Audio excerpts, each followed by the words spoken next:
बहुत बहुत धन्यवाद। मंच पे विराजमान महानुभाव और आज एकम सनातन भारत दल के पहले अधिवेशन में आए हुए भारत के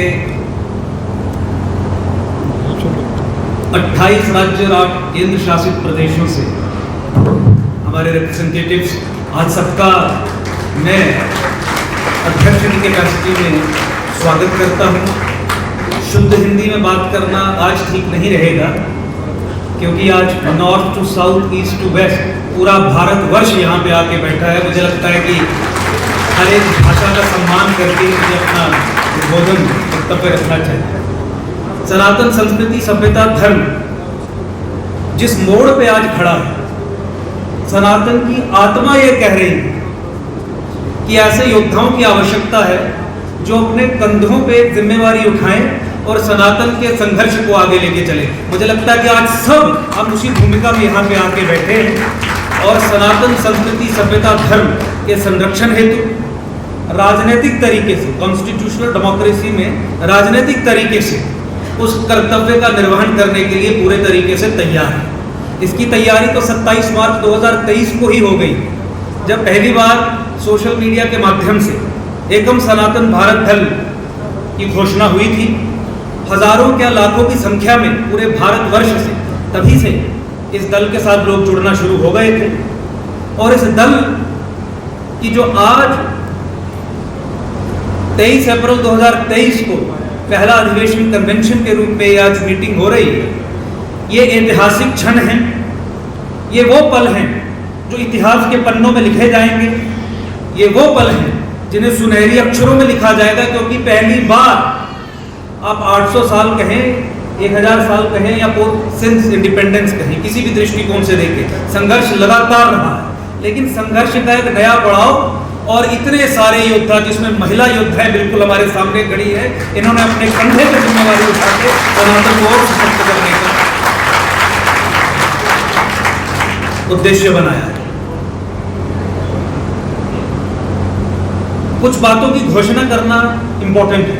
एकम सनातन भारत दल एक पॉलिटिकल पार्टी है जिसकी घोषणा 27 मार्च 2023 को हुई, और फिर उसके बाद हमने कहा कि जितने भी इसके मेंबर्स होंगे, फाउंडर मेंबर्स होंगे, वो हरिद्वार में आके, आज जैसे हम आए हैं, फिजिकली यहाँ बैठ के इस पार्टी की घोषणा करेंगे। तो मान के ये चलिए कि फिजिकल घोषणा आज ही इस पार्टी की हो रही है, और आप सबके साथ मिलकर I take this liberty and this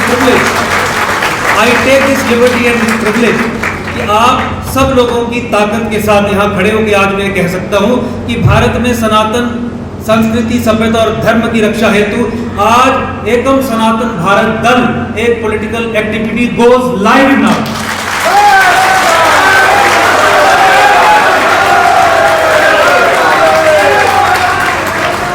2024 मार्च, अप्रैल, मई हमारा पहला युद्ध है।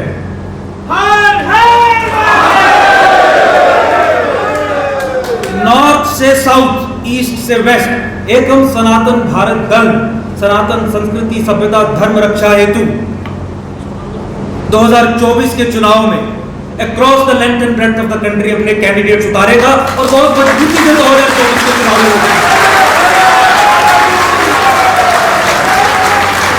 आज जो डींगे हाँकते हैं ताकि मेंटल पैरालिसिस हो जाए, आपकी सोचने की क्षमता खत्म हो जाए।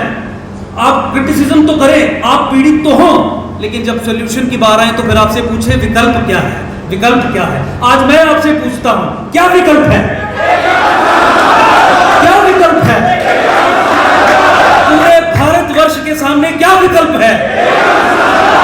एकम सनातन भारत दल एक नया विकल्प है, और इस विकल्प को 2024 में पूरी मजबूती से उठा के north to south, east to west Sanatan के संरक्षण हेतु हम ताकतवर तरीके से उतरेंगे।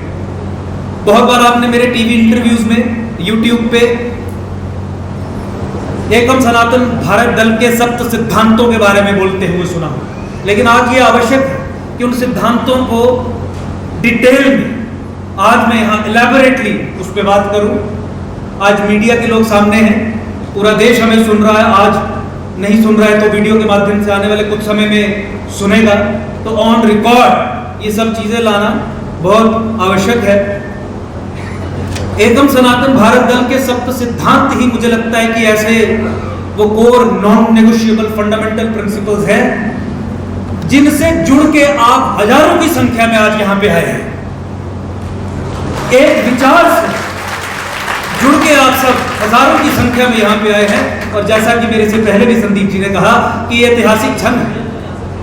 मुझे नहीं लगता कि भारत के इतिहास में कोई भी ऐसी पॉलिटिकल पार्टी होगी जिसका पहला अधिवेशन, और जब हम सब लोग व्यक्तिगत तौर से एक दूसरे को जानते नहीं हैं, इतनी भारी संख्या में संपन्न हुआ होगा, और जिसमें south India, north India, Madhya Bharat, north east, west India, east India, सब जगह से रिप्रेजेंटेशन होगी।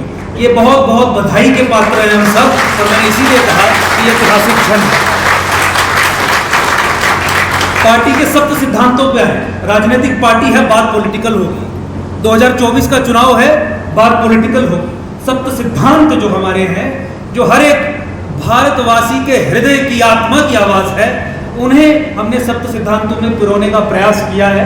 और ऐसा भी नहीं है कि इन सप्त सिद्धांतों में कुछ और जोड़ा नहीं जा सकता। दूसरा हमारा सेशन जो है उसमें चर्चा में कोई अच्छा विचार आ जाएगा तो बिल्कुल इसमें जोड़ा जाएगा। एवर इवॉल्विंग है। आपको ये जानकारी भी है कि कुछ दिन पहले हमने कुछ इसमें अमेंडमेंट्स की थी, इसमें कुछ एडिशंस की थी और इसे एनहांस किया था। तो देखिए, सप्त सिद्धांत एकम सनातन भारत दल का पहला, भारतवर्ष की सेकंड बिगेस्ट मेजॉरिटी माइनॉरिटी नहीं रहेगी।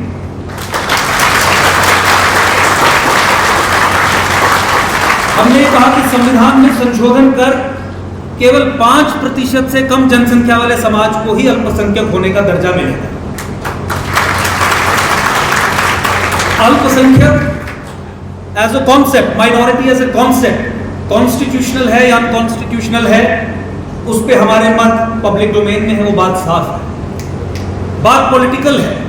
संघर्ष कैसे होगा, पहला पड़ाव क्या होगा?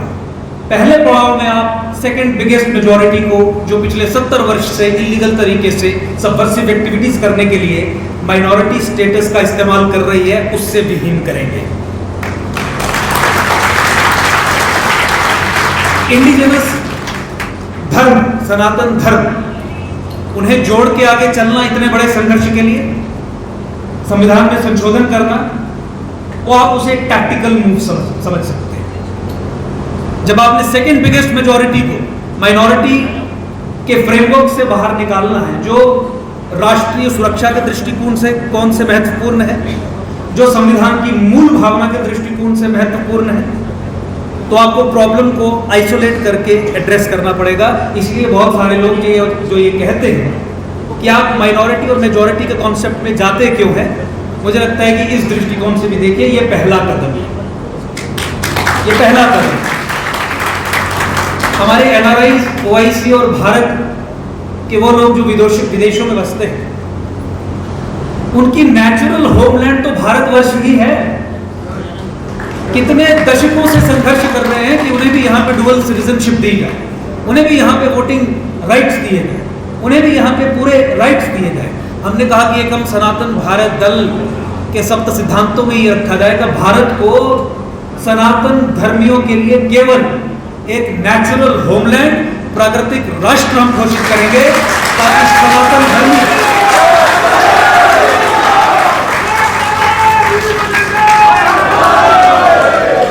ताकि सनातन धर्मी केवल पाकिस्तान, बांग्लादेश और अफगानिस्तान में नहीं, विश्व के किसी भी कोने में रह रहा हो, वो यहाँ पे आके अपनी नागरिकता ले सके जब भी उसे लगे। ये नेचुरल होमलैंड है सनातन धर्मियों। माइनॉरिटी के संबंध में चूंकि एक एक करके मुझे डील करना है, तो जो संघर्ष हमने किए उस संबंध में भी कुछ बातें रख दूं। माइनॉरिटी के संबंध में हमारा पहला जो युद्ध था वो 2016 में शुरू हुआ। जम्मू कश्मीर के संबंध में, जम्मू कश्मीर के दृष्टिकोण से देखते हुए हमने एक आवाज़ उठाई कि जम्मू कश्मीर में मुसलमान जो है वो 2011 के सेंसस के हिसाब से, हालांकि वो फ्रॉड और फर्स्ट सेंसस है, 70% है, बहुसंख्यक है, लेकिन इसमें कोई डाउट नहीं है, कोई सेकेंड ओपिनियन नहीं है कि जम्मू कश्मीर एक मुस्लिम मेजॉरिटी स्टेट है। तो सुप्रीम कोर्ट में जाके PIL 489/2016 title Ankur Sharma versus union of India and others, उसके माध्यम से सुप्रीम कोर्ट में हमने जाके बात रखी कि जम्मू कश्मीर में मुसलमानों को माइनॉरिटी स्टेटस और माइनॉरिटी स्टेटस के चलते जो माइनॉरिटी बेनिफिट्स मिलते हैं वो सिस्टम बंद हो। 2016 से 2018 के बीच में ये केस चला। वहाँ जम्मू कश्मीर में भाजपा और PDP की कोalition गवर्नमेंट थी और केंद्र में भाजपा की अभी की जो सरकार है, मोदी गवर्नमेंट जो है वो थी। बीच में इन्होंने एक एफिडेविट फाइल कर दिया कि देखिए पिछले 70 साल से जम्मू कश्मीर में मुसलमान अल्पसंख्यक का दर्जा लेंगे, अल्पसंख्यक के लिए आने वाली स्कीम्स का फायदा उठा रहे हैं। ये एक मुस्लिम मेजॉरिटी स्टेट है, ये एक सेंसिटिव स्टेट है। अगर आज हम गैर मुसलमानों के लिए आने वाले हक जो अभी तक मुसलमानों को मिल रहे हैं वो उनसे छीन के गैर मुसलमानों को दे देंगे तो बवाल हो जाएगा, मामला खराब हो जाएगा। यानी क्लियरली भारत सरकार और राज्य सरकार ने मिलकर एक एफिडेविट फाइल किया जिसमें उन्होंने वर्चुअली सुप्रीम कोर्ट के सामने the highest court of the country ये कहा कि जम्मू कश्मीर एक स्पेशल इस्लामिक मुस्लिम डोमेन है। यहाँ पे माइनॉरिटी के जो राइट्स हैं वो मेजॉरिटी कम्युनिटी से नहीं छीने जा सकते। यहाँ पे जो माइनॉरिटी कम्युनिटी के राइट्स हैं वो मेजॉरिटी कम्युनिटी पिछले 70 साल से ले रही है। मामला बहुत सेंसिटिव है। हिंदुओं के गैर मुसलमानों के जो हक है वो नहीं दिए जा सकते। अल्टीमेटली सुप्रीम कोर्ट ने एक बार 15,000 का, दूसरी बार 30,000 का सरकारों पर जुर्माना लगाया, केस जैसे तैसे आगे बढ़ा। ज्वाइंट कमेटी कॉन्स्टिट्यूट की गई, सुप्रीम कोर्ट ने राज्य सरकार और केंद्र सरकार की ज्वाइंट कमेटी कॉन्स्टिट्यूट की इस विषय पे इश्यूज को रिजॉल्व करने के लिए। उस ज्वाइंट कमेटी ने जब रिपोर्ट नहीं दी तो सुप्रीम कोर्ट ने और झाड़ा और जिस तरीके से फिर वहाँ पे जो प्रोसीडिंग्स चलती थी वहाँ पे जिस सोच से और जिस तरीके से हम केस को पुश कर रहे थे, बहुत तेज गति से भी तेज चल रहा था, केस चल रहा था और सुप्रीम कोर्ट ने भी सरकार को बांध के रखा था। अल्टीमेटली 12 मार्च 2018 को उस ज्वाइंट कमेटी को केंद्र सरकार और राज्य सरकार को घुटनों पे लाने पे मजबूर हमने किया और केंद्र सरकार और राज्य सरकार ने लिख के सुप्रीम कोर्ट में दिया कि जो इनकी याचिका में कहा जा रहा है वो बिल्कुल ठीक और जम्मू कश्मीर में अब मुसलमानों को अल्पसंख्यक का दर्जा नहीं मिलेगा। 12 मार्च 2018 को हमारी ये विजय है। लेकिन अनफॉर्चुनेट सिचुएशन है कि आज अप्रैल 2023 है, जम्मू कश्मीर में आज भी despite a Supreme Court judgment जो गैर मुसलमानों के लिए आने वाले हक हैं, जो हिंदू, सिख, जैन, बौद्ध के लिए आने वाले हक हैं, फंडामेंटल राइट्स जिन्हें आप कहते हैं माइनॉरिटी स्टेटस के चलते, वो आज भी भारत सरकार और यूटी एडमिनिस्ट्रेशन इलीगल तरीके से मुसलमानों को दे रहा है।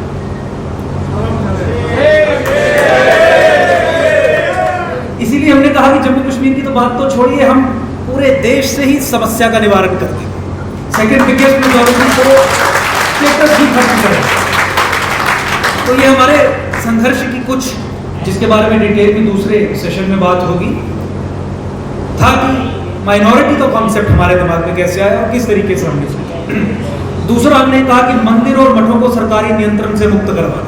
दूसरा सत्य सिद्धांत है, सत्य सिद्धांत में आप सब लोग विश्वास रखते हैं इसलिए यहाँ पे आए हैं, सब लोग जानते भी हैं, सबके मोबाइल में भी है, लेकिन फिर भी आज हमारा पहला अधिवेशन है, इस पर मुझे अपनी बात रखनी है। मंदिर और मठों को सरकारी नियंत्रण से मुक्त करवाना हमारा दूसरा सत्य सिद्धांत रहेगा। और इसके साथ ही कश्मीर स्थित भगवान भास्कर सूर्य भगवान के मंदिर, मथुरा श्री कृष्ण जन्मभूमि और काशी ज्ञानवापी तीर्थ क्षेत्र की पुनर्स्थापना करना एकम सनातन भारत दल, मेरा आपका पूरे दल का दूसरा प्रस्ताव है। सिविलाइजेशनल दृष्टिकोण से आप इसकी सिग्निफिकेंस समझिए, आप सब लोग समझते हैं इसलिए यहाँ पे आए। जम्मू कश्मीर के संबंध में माता वैष्णो देवी जी के सरकारी नियंत्रण को समाप्त कराने का संघर्ष हमारा ऑलरेडी जम्मू कश्मीर में चल रहा है। आज बारीदार कम्युनिटी के कुछ लोग भी यहाँ के आपके बीच में उपस्थित हैं और रात को लेट पहुंचे थे।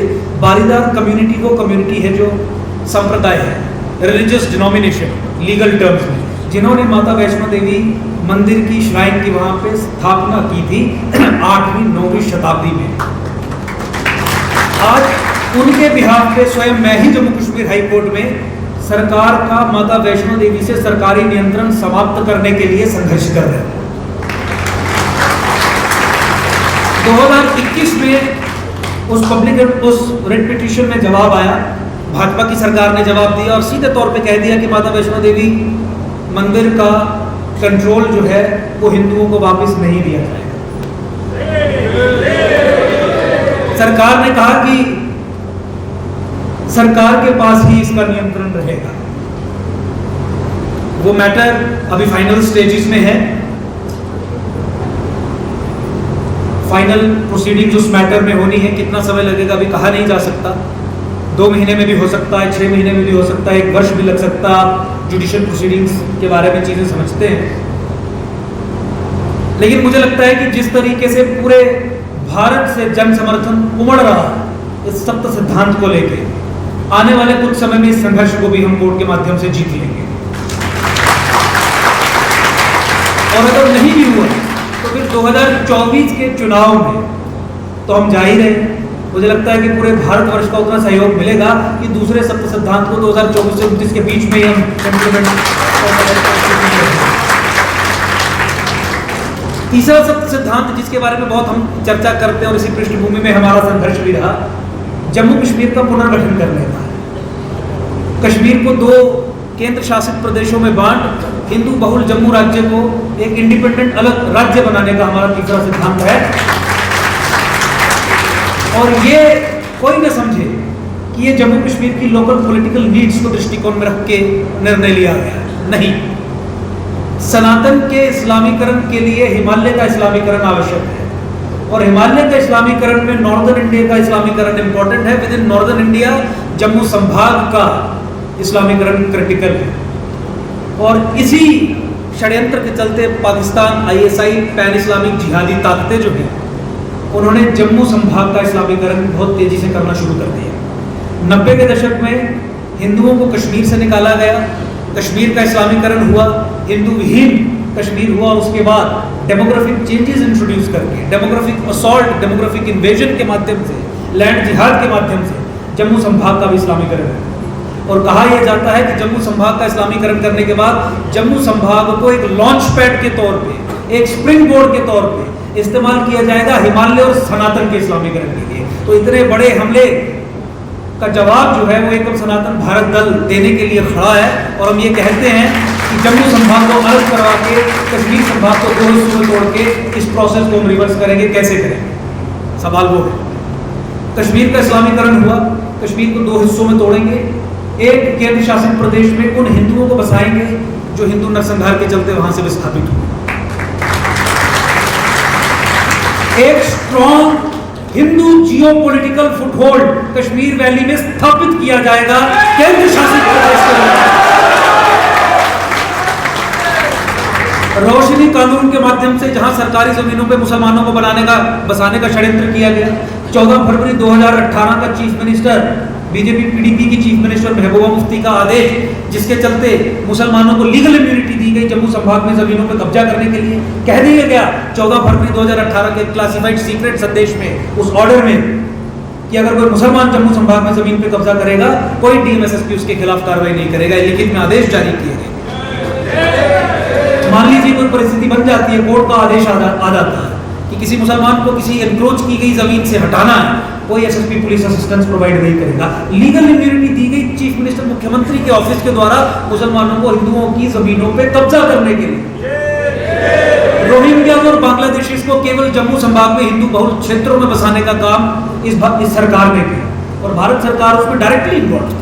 हमारी सिक्योरिटी एस्टेब्लिशमेंट्स के अराउंड जम्मू संभाग में, हिंदू बहुल टाउन्स के अराउंड, कश्मीर में नहीं, यहाँ पे रोहिंग्या और बांग्लादेशीज को सेटल करने का काम सरकारी तंत्र को इस्तेमाल करके किया गया डेमोग्राफी को चेंज करने के लिए। आपकी रिवर बेड्स, आपकी रिवर की एम्बैंकमेंट्स, आपकी फॉरेस्ट लैंड एक्सक्लूसिवली मुस्लिम इलीगल सेटलमेंट्स वहां पे क्रिएट की गई, स्थापित की गई। इस तरीके से जम्मू संभाग का और पूरे देश का ही अलग अलग तरीकों से इस्लामीकरण चल रहा है, डेमोग्राफिक चेंज का प्रोसेस चल रहा है। तो जब ये प्रोसेस जम्मू संभाग में कश्मीर बेस्ड पॉलिटिकल पार्टी जो पाकिस्तान और ISI के एजेंट्स हैं, पाकिस्तान और ISI के फ्लैंक्स हैं और मुस्लिम ब्रदरहुड के मॉडल पे चलते हुए इंडियन डेमोक्रेटिक इंस्टीट्यूशंस के अंदर घुस के डेमोक्रेटिक इंस्टीट्यूशंस को सबवर्ट करके अपने जिहाद के एजेंडा को आगे चलाती हैं, तो क्या ये एकम सनातन भारत दल का दायित्व तो नहीं है कि इस जिहाद के विरुद्ध जंग खड़ी करके छेड़ के घोषणा कर दी जाए कि तुम्हारे कश्मीर को 2 हिस्सों में बांटेंगे और जम्मू संभाग को अलग एक राज्य बनाएंगे। जम्मू संभाग अलग राज्य बनते ही परिस्थिति ऐसी बनेगी कि सत्ता का कंट्रोल राष्ट्रवादी समाज के हाथ में आएगा। आज सत्ता का कंट्रोल इंडियन स्टेट के unholy alliance with the Muslim establishment of Kashmir के चलते कश्मीरी मुस्लिम हेजेमोनिक टोटलिटेरियन एस्टैब्लिशमेंट के हाथ में है और ये संवैधानिक तरीके से किया गया। आप ये जानिए कि 370 और 35 से जो हमारे संविधान के ही अनुच्छेद थे वो किस पृष्ठभूमि में संविधान में इंट्रोड्यूस किए गए। आइडिया ये था कि चूंकि जम्मू कश्मीर एक मुस्लिम मेजॉरिटी स्टेट है, इसीलिए भारत का संविधान यहां पे लागू नहीं होगा। आप जानते हैं ना कि 370 और 35 के कारण Indian constitution would not apply to the state of Jammu and Kashmir. भारतीय संविधान जम्मू कश्मीर पे लागू नहीं होता था 370 के चलते। तो उसके पीछे का आइडिया समझिए, चूंकि जम्मू कश्मीर एक मुस्लिम मेजॉरिटी स्टेट है, इसलिए भारत का, हिंदुओं का, सनातनियों का संविधान यहां पे लागू नहीं होगा। चूंकि जम्मू कश्मीर एक मुस्लिम मेजॉरिटी स्टेट है, इसीलिए इस राज्य का अलग संविधान, अलग झंडा होगा। State with in the state. और क्रिएशन किसकी थी? इंडियन स्टेट की। पाकिस्तान या आईएसआई ने पाकिस्तान विद इन इंडिया को क्रिएट नहीं किया। आर्टिकल 370 और 35 के माध्यम से इंडियन स्टेट ने भारत की सेक्युलर पॉलिटी के अंदर एक नॉन सेक्युलर थियोक्रेटिक इस्लामिक मुस्लिम डोमेन को खड़ा किया और 370 और 35 के माध्यम से उसे संरक्षण दिया और सुनिश्चित किया कि इस मुस्लिम डोमेन में सत्ता की रेंज जो है वो हमेशा कश्मीर बेस्ड मुस्लिम एस्टैब्लिशमेंट के पास आए। और जम्मू संभाग जो राष्ट्रवादी संभाग था, जो देश के साथ सनातनी खड़ा हुआ समाज था, उसे सेकेंड ऑर्डर स्टेटस में रख दिया, उसे गुलाम बना के रख दिया इस मुस्लिम हेजेमनी का। और जिसके चलते सत्ता पे कंट्रोल करके ऐसे ऐसे कानून, ऐसे ऐसे आदेश पारित किए गए जहां पे मुसलमानों को लीगल इम्यूनिटी दी जा रही थी कुछ क्राइम्स कमिट करने के लिए, ऐसे क्राइम्स जिसकी इंप्लीकेशन आपकी राष्ट्रीय सुरक्षा और सनातन पे डायरेक्टली थी। तो जम्मू संभाग को जब हम अलग करेंगे कश्मीर से इस पृष्ठभूमि में, तो हम इस षड्यंत्र को तोड़ेंगे। दिल्ली और कश्मीर के इस अनहोली अलायंस को तोड़ेंगे। दिल्ली और कश्मीर का अनहोली अलायंस जो 370 और 35 के बाद भी लगातार चल रहा है, 370 और 35 को बैकडोर से रीइंट्रोड्यूस करके उस अलायंस को तोड़ेंगे।